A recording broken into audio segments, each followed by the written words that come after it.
Subscribe channel Truth.id dan aktifkan lonceng notifikasi untuk mendapatkan informasi seputar live streaming dan video khotbah terbaru.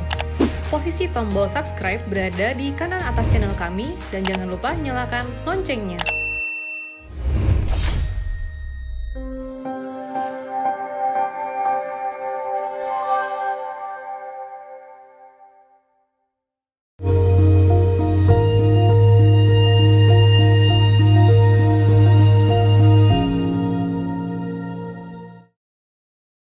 Baik saudara, kita sampai di episode 126. Anda bertanya, Alkitab menjawab. Dari 08963708 dan seterusnya. Ini laki-laki usia 21 tahun, masih kuliah semester 7.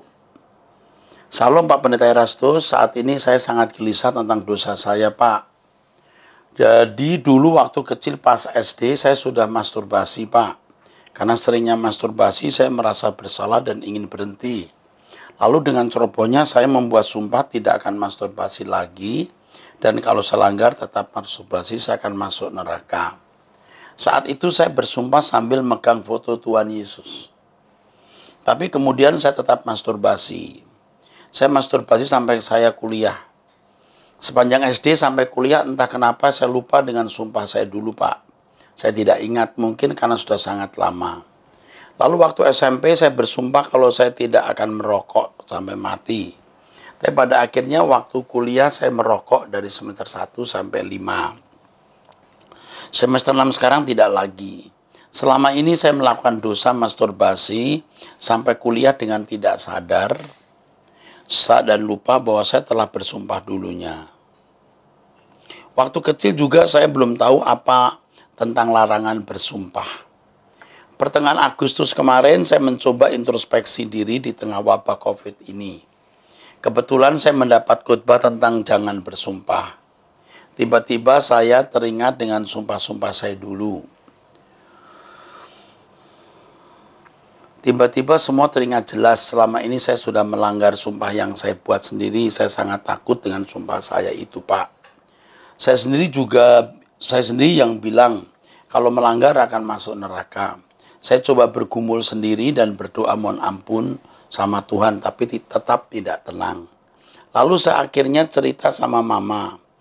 Dan mama bilang dosa saya masih bisa diampuni dan menyuruh saya untuk tetap tenang. Tapi masih tidak tenang Pak. Kemudian saya coba cerita sama pendeta gereja saya. Ya dia juga bilang Tuhan mau menghapuskan sumpah dan dosaku asal mau bertobat. 3 minggu semenjak pertengahan Agustus saya terus berdoa dan minta ampun sama Tuhan. Selama itu saya betul-betul berhenti masturbasi. Tapi saya tetap tidak tenang Pak. Saya takut sekali masuk neraka. Saya takut sekali ditinggal Tuhan. Saya terus terbayang-bayang neraka akan menanti saya karena sudah melanggar sumpah yang saya buat. Bahkan setiap harinya saya merasa sampai di titik saya sangat bergantung sama Tuhan. Setiap hari saya merasa seperti penghakiman. Masuk surga atau neraka itu yang terbayang. Minum, makan, dan menonton pun tidak bisa membuat saya tenang. Di situ saya benar-benar sadar bahwa dunia tidak mendatangkan ketenangan. Saya sungguh mau bertobat Pak, dan 3 minggu sampai sekarang saya sudah bertobat. Tapi tetap saya takut dan gelisah. Saya ingin masuk surga Pak. Hati saya remuk dan jiwa saya sungguh-sungguh menyesal. Apakah Tuhan mau mengampuni saya Pak? Apakah Tuhan mau menghapuskan sumpah-sumpah pelanggaran saya? Apakah Tuhan mau menghapus sumpah-sumpah dan pelanggaran yang telah saya buat? Apakah Tuhan mau menerima saya di kerajaan surga? Saya takut sekali Pak. Saya ingin sekali masuk kerajaan surga dan apa tandanya Tuhan mau mengampuni saya? Ini kasihan ini segera harus dijawab ya. Oke nak, begini nak. Yang pertama, kamu anak yang sangat baik. Mengasalah jatuh dalam dosa saya bisa mengerti. Tetapi dasar karaktermu sangat baik. Kalau sampai orang bersumpah tidak berbuat dosa sampai berani membuat sanksi, Itu tanda Anda mengasihi Tuhan. Persis seperti yang saya lakukan. Tetapi saya melanggar sumpah atau nasar saya. Jadi sejak muda saya sangat mengasihi Tuhan dan saya sering bikin janji seperti kamu. Lalu saya melanggar sumpah itu. Tetapi kemudian saya cabut sumpah itu, saya ganti dengan kalimat saya berjuang untuk tidak berbuat dosa. Dan hari ini saya bisa melewati. Saya bisa berhenti melakukan perbuatan dosa-dosa tersebut. Bisa. Yang kedua, kesalahanmu ya. Kamu membayangkan Tuhan itu seperti manusia. Atau bahkan kamu memandang Tuhan seperti dirimu. Kalau sudah membuat sumpah, ya sudah, harus bayar. Kalau tidak, kuhukum. Tuhan tidak begitu. Tidak begitu. Kamu tidak boleh membayangkan Tuhan seperti itu. Maka sekarang kamu cabut sumpahmu. Tuhan, aku cabut sumpahku. Aku masih berbuat salah. Tapi aku berjanji tidak melakukan kesalahan lagi. Tolonglah aku. Tuhan mengampuni kamu dan Tuhan melupakan. Kalau Tuhan mengampuni, Tuhan itu melupakan. Kalau Tuhan mengampuni kamu, masa kamu tidak mengampuni dirimu sendiri, nak? Jangan gitu. Tuhan mengampuni dosamu, Tuhan melupakan salahmu. Kamu harus melupakannya. Justru ketika kamu masih merasa bersalah, kamu seperti tidak menghormati Tuhan yang mengampuni kamu. Ya. Sekarang, seperti yang tadi saya katakan, akui kesalahanmu karena kamu telah melanggar sumpah itu. Dan kamu berjanji tidak melakukan lagi, kamu cabut sumpahmu itu. Karena sumpah-sumpah seperti itu juga bisa merupakan kesombongan. Seakan-akan kamu dengan mudah dapat melawan kedaginganmu. Jadi kesombongan. Tidak usah pakai sumpah begitu. Tapi tekad tidak melakukannya lagi. Ya, Tuhan mengampuni, Tuhan melupakan. Kalau kamu mau cari tanda, saya sih tidak menganjurkan kamu cari tanda. Ini salah lagi. Yang penting kamu percaya, bukan mencari tanda. Kamu percaya yang dikatakan firman Tuhan, selama kita masih mengaku dosa kita, Allah mengampuni. Firman Tuhan dalam surat Yohanes, kalau kita mengakui dosa kita, Allah mengampuni dan Allah melupakan. Itu saja. Jangan minta tanda, yakin di dalam hatimu. Oke? Puji Tuhan, terima kasih. Wanita usia 44 tahun. Dari plus 61, 425, 431 dan seterusnya. Halo Pak Era, saya wanita usia 44 tahun dari kota M. Ingin bertanya tentang bagaimana dengan keselamatan jiwa seorang pelayan Tuhan yang meninggal, tapi semasa pelayanannya banyak menjadi sandungan bagi jemaat. Pertanyaan saya, bagaimana dengan jemaat-jemaat yang sudah terlanjur kecewa dan harus berjuang membenahi kehidupan rohani mereka yang rusak karena perlakuan buruk pelayan Tuhan ini? Yang semasa hidupnya, pelayan Tuhan itu tidak menjadi contoh yang baik. Bagaimana dengan jemaat? Ya, pasti Tuhan akan memimpin masing-masing jemaat. Ya, jemaat tidak bisa dikatakan salah sama sekali kalau dalam kondisi kecewa, lemah, bahkan salah. Tetapi Roh Kudus pasti pimpin dan memberikan kesempatan mereka juga bertobat. Melihat kelakuan pendeta yang tidak senonoh kelakuannya itu tidak harus membuat orang pasti menjadi rusak. Jangan beralasan demikian. Masing-masing orang tetap harus bertanggung jawab kepada Tuhan. Dan percayalah Tuhan akan memimpin setiap individu. Jika saudara berkenan, suruh dengar khotbah saya. Nanti akan disembuhkan atau akan sembuh jiwanya. Disembuhkan oleh suara kebenaran. Jika seseorang meminta ampun dan sungguh-sungguh bertobat selama dia hidup di dunia ini, maka Tuhan pasti melupakannya. Apakah itu juga berarti setelah seseorang minta ampun kepada Tuhan, dia sudah tidak lagi dia sudah tidak lagi harus mempertanggungjawabkan perbuatan atas kesalahan-kesalahannya. Kalau sudah diampuni, ya dilupakan. Memang dia tidak lagi mempertanggungjawabkan kesalahan itu, tetapi akibat kesalahan itu membuat dia tidak dewasa, membuat dia tidak cepat bertumbuh. Mestinya dengan usia 50 tahun tingginya segini dewasanya, karena dia berbuat salah terus tinggal segini. Nah inilah kegagalannya atau akibatnya akan dia pikul atau dia tanggung. Ya, itu yang saya bisa tahu. Jadi kesalahan kita yang kalau sudah diampuni ya tidak dipersoalkan lagi. Tetapi akibat kesalahan itu pasti memiliki dampak terhadap kedewasaan rohani kita atau dampak terhadap usaha mengumpulkan harta di surga. Oke.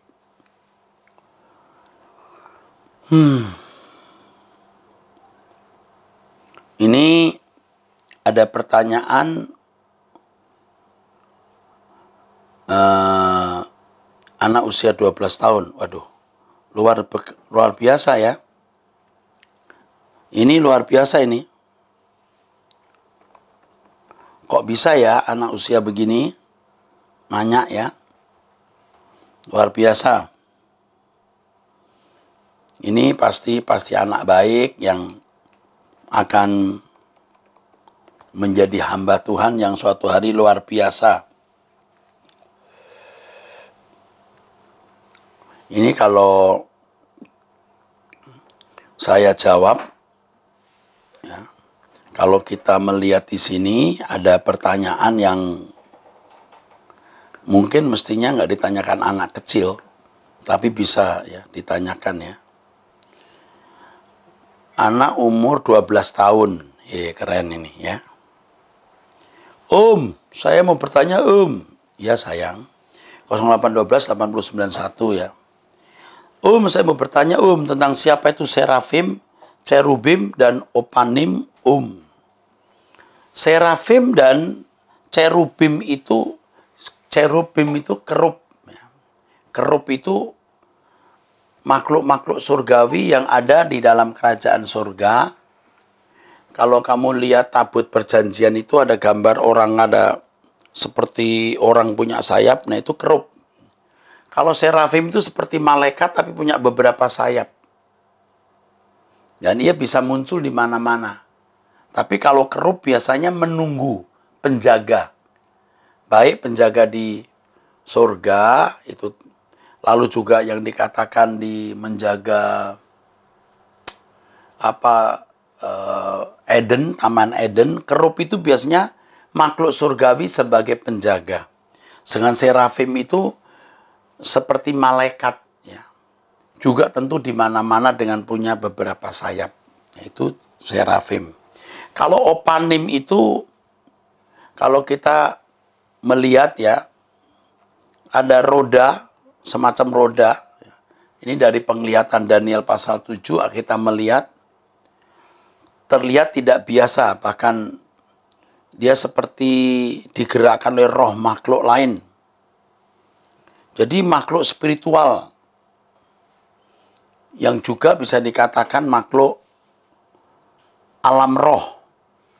Dan ini memang Alkitab tidak menjelaskan dengan jelas.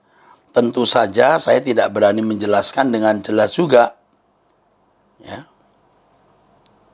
Ini simbol, biasanya menjadi simbol keadilan seperti gambar roda itu ya. Yang digerakkan oleh makhluk alam gaib begitu ya. Jadi seperti roda-roda, gambar roda-roda, seperti ada sayapnya, terbang, itu digerakkan oleh makhluk-makhluk gaib. Nah, Alkitab tidak pernah menyebut dengan jelas apa itu opanim. Ya. Tetapi kalau serafim dan kerubim, saya tahu sekali. Kalau opanim, memang tidak jelas, tetapi di dalam penglihatan Yeskiel itu ada, dan kita juga melihat di dalam penglihatan Daniel pasal 7 juga ada roda seperti ada sayapnya dan itu digerakkan oleh makhluk seperti roh makhluk. Bisa makhluk alam roh. Jadi opanim itu seperti roda. Kalau kerub itu seperti satu makhluk yang punya sayap. Kalau serafim seperti malaikat yang punya beberapa sayap. Oke, itu saja ya sayang. Nanti kalau dewasa kamu belajar khusus mengenai ini. Nanti Om Eras selidiki lagi lah ya. Apa itu opanim, tapi sementara itu yang Om Eras tahu begitu. Ingat, serafim seperti malaikat punya beberapa sayap. Itu juga bisa di mana-mana. Ya. Kalau Yesaya memiliki penglihatan, dia melihat serafim. Kalau kerub biasanya itu malaikat penjaga. Kalau ofanim itu bentuk roda, ada sayap seperti digerakkan oleh makhluk alam roh. Oke. Teruskan 0822 1157 2 dan seterusnya. Pria usia 58 tahun. Salam Pak, penjelasannya tentang Keluaran 24 ayat 10. Mereka melihat Allah Israel, kakinya berjejak pada sesuatu yang buatannya. Yang saya mau tanyakan, Allah Israel itu Bapa di surga yang menciptakan langit dan bumi, Pak. Kalau ini benar, jangan main-main lagi ya. Ini nyata dan real. Dua, Tuhan Yesus apakah sudah pernah berjumpa dengan Bapa di surga? Waduh, pertanyaannya ini hebat ya. Setelah mendengar Anda bertanya kita menjawab, Efesus 1:08, saya mau tanya, Keluaran 32:11, Musa melunakkan hati Tuhan, apakah kebaikan Musa hingga Tuhan mendengar sarannya? 2, Harun mengumpulkan emas yang dipakai oleh umat, terus melemparkannya ke dalam api, keluarlah anak lembu, kenapa kok anak lembu? Oke, yang terakhir dulu saya jawab, ini kan alasan Harun, sebenarnya tidak begitu. Harun mau membela diri, dia mau mempersalahkan keadaan orang dia yang menghimpun emas dan yang membuat patung anak lembu. Dia tidak mau menanggungkan kesalahan itu pada dirinya atau pada orang lain. Seakan-akan anak lembu itu muncul dengan sendirinya. Dan ini menurut saya hanya alasan Harun saja. Ya. Keluaran 32 ayat 11,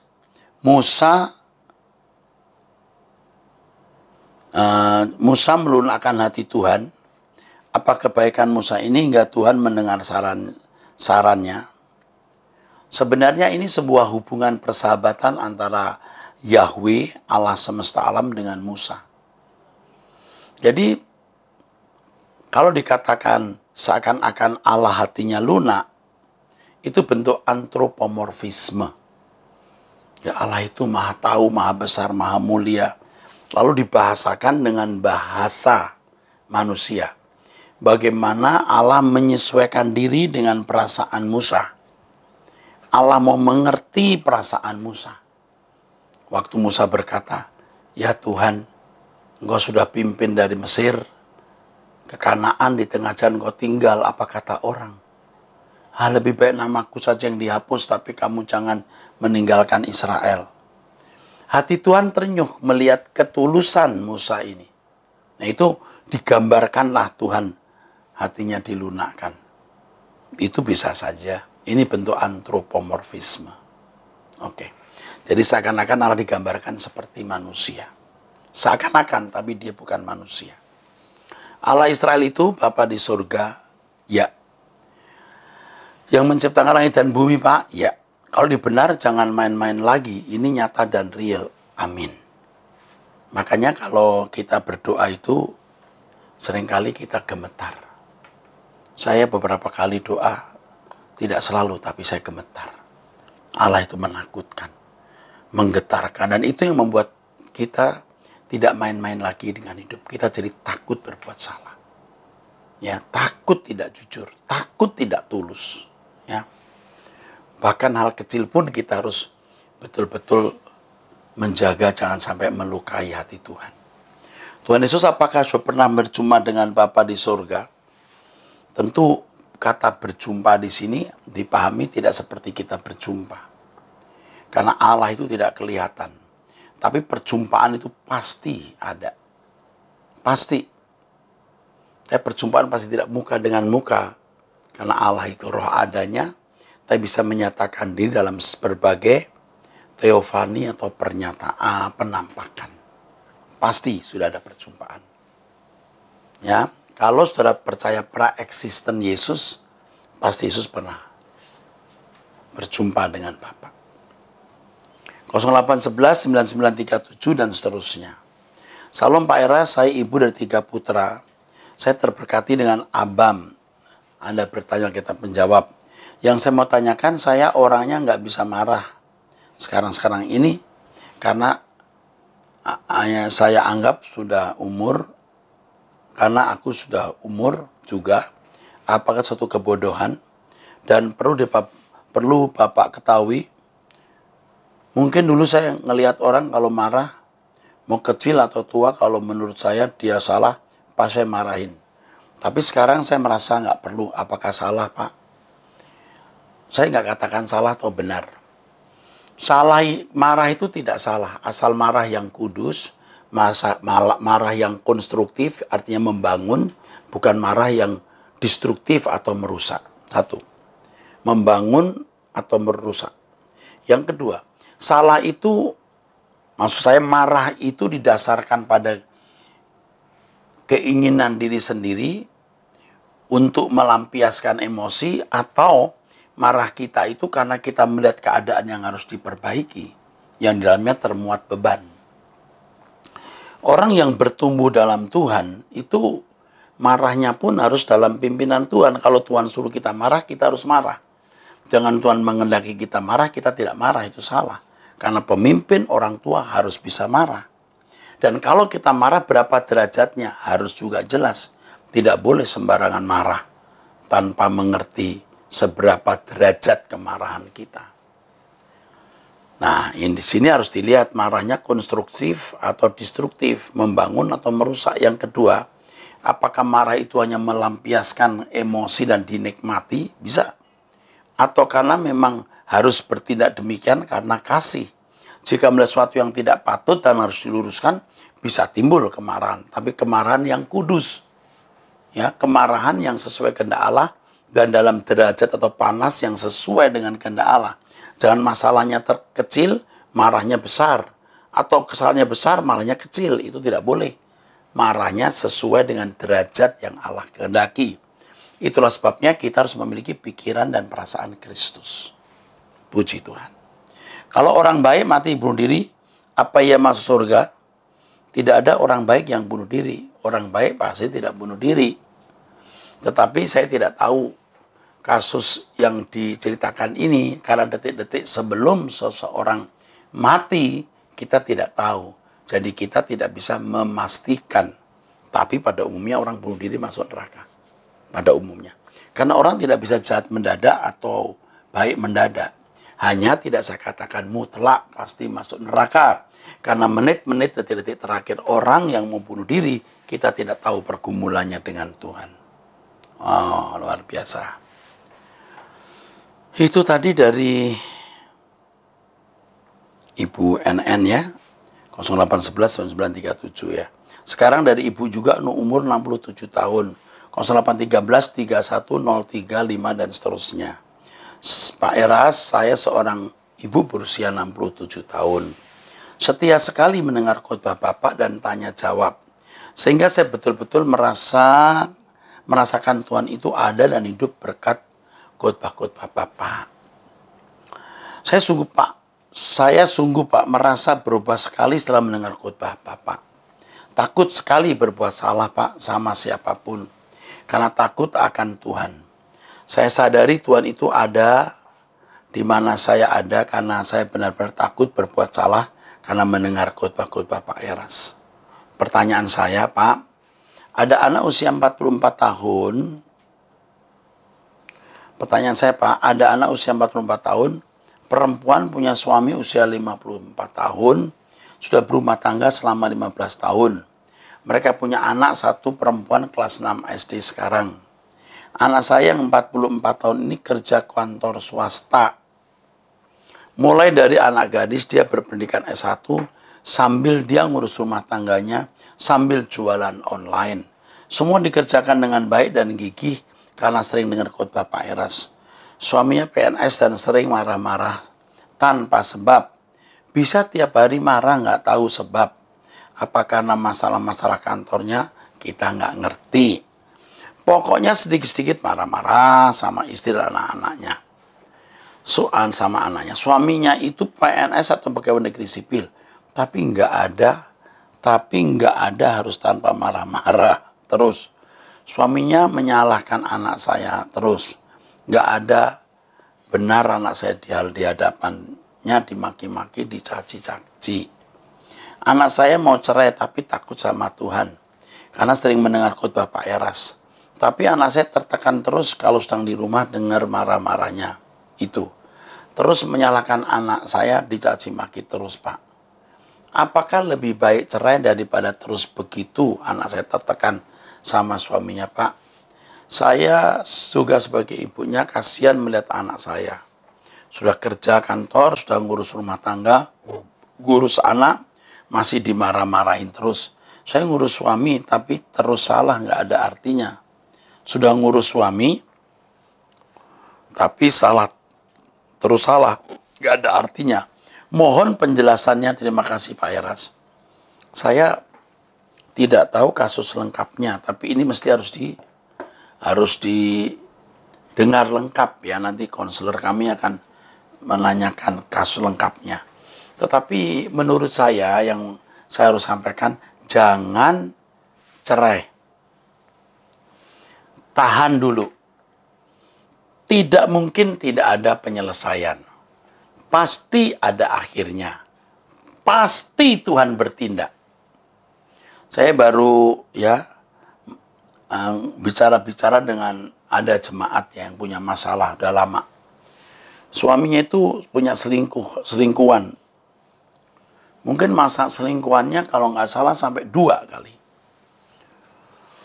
Dan dia tidak mau ngaku, kalau diajak ngomong marah-marah. Tapi di rumah kelihatannya baik-baik. Dia bingung, lalu saya buat apa Pak? Saya kasih tahu diam. Diam saja. Diam saja. Tapi saya diam, dia tambah kurang ajar. Enggak, tunggu dia ditampar Tuhan. Makin dia makin menyerah, kita bertumbuh dewasa. Dan Tuhan tidak membiarkan orang tertindas terus-menerus. Ingat kalimat ini. Tuhan tidak membiarkan orang tertindas terus-menerus. Kalimat ini disampaikan. Tuhan tidak membiarkan seseorang ditindas terus-menerus. Bertahan dulu, jangan cerai dulu. Terima kasih. Plus 49 163 13 6 8 dan seterusnya. Ya, ini kayaknya di luar negeri nih. Salam Bapak Erastus, saya Jemaat GSKI Rehoboth MAG. Saya sudah 10 tahun mengikuti pengajaran Bapak dan banyak diubahkan melalui kebenaran yang Bapak beritakan. Dapat dikatakan saya menyetujui semua pengajaran Bapak. Hanya saja ada satu hal yang agak mengganjal bagi saya. Maka saya mohon bertanya dalam kesempatan ini. Bapak pernah mengatakan bahwa evolusi itu salah. Hal ini cukup sulit saya terima Pak, kan ditinjau dari si ilmiah. Evolusi saat ini sudah menjadi fakta yang tidak terbantahkan lagi. Ilmuwan-ilmuwan Kristen pun dapat dikatakan hampir semuanya menyetujui fakta evolusi tersebut. Memang sudah ada sedikit pihak yang tidak setuju, tapi argumen-argumen mereka sudah dipatahkan dengan bukti-bukti ilmiah yang ada, baik dari sisi arkeologis, biologis, dan lain-lain. Hal ini semakin dikuatkan oleh analis DNA, mengingat kebenaran harus sesuai dengan fakta. Selama ini saya memandang evolusi sebagai proses atau mekanisme yang digunakan Tuhan untuk menciptakan makhluk hidup, baik manusia, hewan, tumbuh-tumbuhan. Meninjau kompleksitas semua makhluk hidup, apalagi melihat kecerdasan manusia yang tidak terbandingkan dengan hewan manapun, saya melihat campur tangan Allah yang mengiringi proses evaluasi tersebut hingga tercipta makhluk yang segambar dengan Sang Pencipta. Dengan demikian evolusi tidak dapat dijadikan alasan untuk mengatakan manusia adalah makhluk kebetulan atau bahwa Allah tidak ada atau tidak perlu ada. Saya merasa evolusi sebenarnya tidak bertentangan sama sekali dengan iman Kristen dan Alkitab. Alkitab pun tidak mendeskripsikan secara detail proses penciptaan manusia dan memang bangsa Israel ribuan tahun yang lalu tidak membutuhkan pengetahuan ini. Saya berpikir inti dari pasal mengenai penciptaan manusia adalah untuk menegaskan bahwa manusia diciptakan oleh Allah dan menerima roh darinya untuk melayani tujuan dan kepentingannya. Dalam hal ini Alkitab tidak bermaksud untuk memberikan deskripsi ilmiah mengenai proses penciptaan itu sendiri. Hal ini paralel dengan perikop mengenai penciptaan alam semesta yang meskipun tidak sesuai dengan penjelasan ilmiah yang ada, tetapi tetap ada dalam kebenaran. Tetapi tetap adalah kebenaran. Karena pasal tersebut bertujuan untuk menunjukkan bahwa Allah lah yang melalui suatu proses penciptaan jagat raya ini, sehingga hanya Dia yang berhak atas alam semesta, termasuk kita di dalamnya. Sama juga dengan pohon kehidupan dan pengetahuan yang merupakan penggambaran dari suara Tuhan dan iblis, bukan merupakan pohon atau buah dalam bentuk fisik. Jika proses penciptaan alam semesta dan cerita mengenai pohon-pohon tersebut dapat diartikan secara harfiah, saya merasa hal yang sama juga dapat dikenakan pada pasal mengenai penciptaan manusia.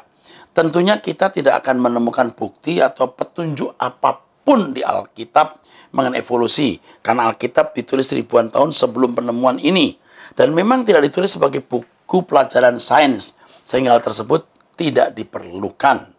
Meskipun demikian, hal ini tidak berarti bahwa evolusi tidak ada, sama seperti enologi modern yang tentunya tidak ditemukan dalam catatan Alkitab, tapi nyata. Saya mohon tanggapan Bapak atas hal ini. Jika salah, saya mohon diperbaiki dan diberikan penjelasan. Oke, ini harus dijawab nanti, nomor telepon ini biar tahu kapan saya menjawabnya. Baik. Kepada Bapak yang menanyakan hal ini, nanti dikasih tahu. Saudara mendengar saya berbicara tentang evolusi itu kan 1-2 kalimat. Tidak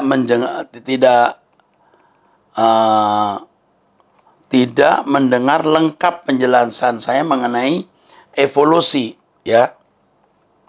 Saya sebagai dosen etika, tentu saya memiliki pandangan mengenai evolusi, ya.